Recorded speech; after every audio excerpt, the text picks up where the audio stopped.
नमस्कार, मी शामराव मोकाशी, अध्यक्ष राजाराम बापू पाटील रिक्षा संघटना।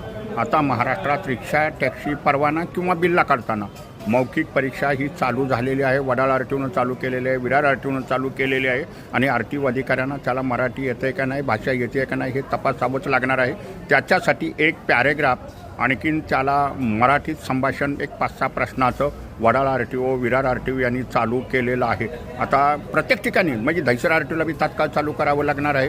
पॅरेग्राफ लिहून त्यांच्याकडून घ्यावाच लागणार आहे अधिकाऱ्याच्या समोर मराठीतलं जो काय असेल ते, आणि त्याला 4 ते 5 प्रश्न हे मराठीतले विचारावे लागणार आहेत। त्यानं मराठीत उत्तरं दिली पाहिजेत। शिवाय जर UP बिहारचं लायसन 1-2 वर्षापूर्वी त्यानं काढलेलं आहे आणि तो इथं राहतच नव्हता आणि त्यांना कुणालाही बिल्ला देता येणार नाही किंवा त्याला परमिटही देता येणार नाही, नाहीतर आरटीओ अधिकाऱ्यांच्या त्याच्यावरती नोकऱ्या जातील।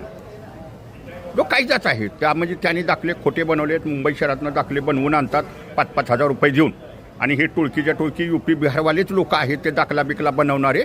असं काही नाही, नुसतं आधार कार्ड ती पण बिल्ला काढताना त्याला आधार कार्ड, पॅन कार्ड, 15 वर्षाचा वास्तव्याचा महाराष्ट्र राज्याचा दाखला, शिवाय पोलीस रिपोर्ट, त्याच्यावर कुठलाही गुन्हा नाही।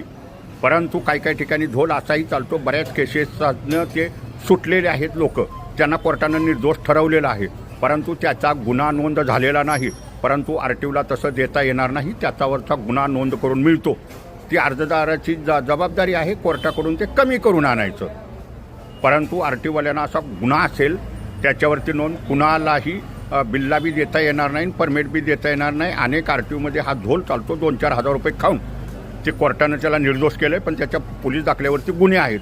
हे मात्र कुणी विसरू नका। आरटीओ अधिकाऱ्यांनी फुकट तुम्ही ह्या लपड्यात पच्चीला जातीला फुकट नोकऱ्या, हां त्याला त्याच्यावरचा गुन्हा कमी करता येतो। त्यानं कमिशनरला अर्ज वगैरे करावा लागतो, तो 2 महिन्यात गुन्हासुद्धा त्यातला कमी होतो कोर्टाचा निकाल, त्याची जबाबदारी आहे।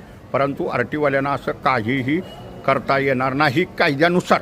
काही अधिकाऱ्यांनी काही लोकांनी तिथं दाखले स्कॅन केले, त्याच्यातला तो गुन्हा उडवला आणि पैसे खाऊनसुद्धा बिल्ले मारलेले आहेत। असे दोषी अधिकारीसुद्धा लवकरच जातील, त्या कामातनं जाणार, ते नोकऱ्या त्यांच्या जाऊन द्यात। आणि शिवाय आता वडाळ आरटीओ, विरार आरटीओ यांनी मौखिक परीक्षा चालू केलेली आहे। लेखी एक पॅरेग्राफ लिहून घेतात। दुसरं म्हणजे पोलीस रिपोर्ट, आधार कार्ड, पॅन कार्ड, 15 वर्षाचा दाखला, राशन कार्ड, वोटिंग कार्ड, आणि जर राशन कार्ड तर त्याला अत्यावश्यकच आहे, परंतु जर वोटिंग कार्ड नसेल तर त्याला इथलं बँकेचं बुक वगैरे आणि आधार कार्डाचा पत्ता आहे तेच पाहिजे। लायसनवरचा पत्ता हा एकसारखाच पाहिजे, असं तर त्याला ते बिल्ला